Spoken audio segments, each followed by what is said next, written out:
Ricky Steamboat, Jay Youngblood, and they're up against Tom Lintz and Bill Howard. And I have another guest stepping in with me.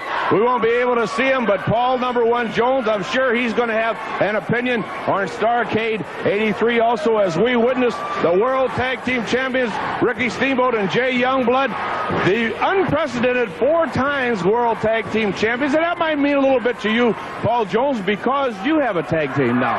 You know, it's kind of hard in here, Weaver, to even hear yourself talk or even think because of the noise. But I want to say this. I was very, very impressed that Harley Race gave Ric Flair the title match, and also that it was placed in North Carolina. Now, all right, ladies and gentlemen, Ricky Steamboat's in the ring, a great champion he is. He has some comments we want to bring to you on Starrcade 83 and a Flair for Gold. Professional sports is to be a champion, whether it be the Super Bowl at football or the Stanley Cup in hockey or the world's heavyweight champion in professional wrestling. Now, Ric Flair has had the belt 1 time, and Harley Race took that away from him. You also put up a $25,000 bounty to try and put him out of professional wrestling, but that didn't work. Just like in Greensboro on Thanksgiving Day, when this man, Ric Flair, is going up against you in a steel cage, you holding the World Championship belt is going to be your last time. I, myself, Rick Steamboat, would love to see Ric Flair as the World Heavyweight Champion once again. Well, there, fans, we've heard it from Rick Steamboat. He would like to see Ric Flair as the World Heavyweight Champion, and I know Paul Jones would like to see his team, the Assassins, in there against Steamboat and Youngblood. Well, that's exactly right. But trying to make a point here, let me say, I saw the film clip where Crockett was out there, and they was awarded him the match, the Starrcade of the Century or whatever.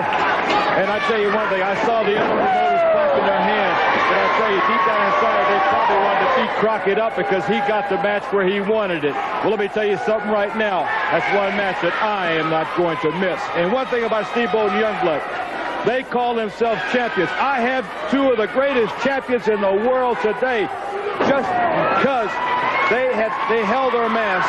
They've never lost their mask to anybody longer than anybody has ever held any title, including the world titles that Ricky Steamboat and Jay Youngblood hold today.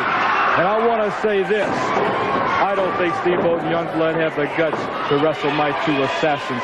The assassin #1 has the hardest professional wrestling, and the assassin #2 has the biggest arms in professional wrestling, and you should see him when he puts that bear hug. Their eyeballs bug out. Well, I have to say that Ricky Steamboat and Jay Youngblood have a lot of guts. They held 4 times the World Tag Team Championship. They came back. When they lost it, they came back and won it from adversities, from injuries, and they're right back on top, and we will not count out the Briscoe brothers. We cannot write them off, and I think as Ricky Steamboat and Jay Youngblood have a lot of guts for putting that title back up against the Briscoe brothers. I know the Briscoe brothers are going to be angry because of their super egos. They've been world champions, and they've been champions in every division of wrestling since their amateur days all the way up through college and high school. They always retain the championship, and I know they're going to want this back.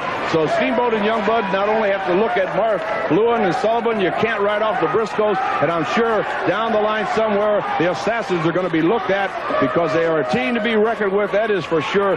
They're going to be looked at by the world champions Ricky Steamboat and Jay Youngblood. Listen, it's my job to make sure that they're being looked at very, very soon. Can you imagine if they ever wrestled the Assassins 1 time, the Assassins would beat them for the belts, and then the Assassins would not only be the world champions, the longest one they ever held to keep their mask on, but they'd also keep the belts just as long. Starrcade 83, I can't get that out of my mind. I know that it's a great event brought by the Crockett family to the Carolinas to show the importance of this wrestling and professional wrestling all over the world. I'm sure that on that night, on that wrestling program, that before it happens, there will be a lot more great matches added to the one of Flair and Race. So we'll have to wait and see, but I'm sure the Crockett family will bring a lot more great matches on that one particular card. In the ring, we watch the world champions, and right now, big Tom Lintz goes after Ricky, misses that elbow.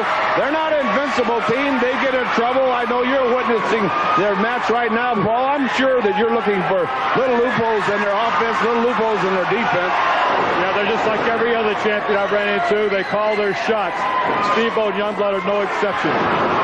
You notice that they're not challenging or accepting matches from the Assassins. But they are accepting matches against the Briscoe brothers, giving them the return matches, and you cannot sell them boys short. We will not ever write off the Briscoe brothers. Fantastic maneuver. We could have a winner right here. Jay Youngblood comes up with a victory. He pins Big Tom Lintz in the center of the ring. Gets a victory that all the fans go wild for here. The children, the girls, the young and old love Steamboat, and they love Jay Youngblood. There you see it again. The lateral press. The winners, the World Tag Team Champions, Steamboat and Youngblood.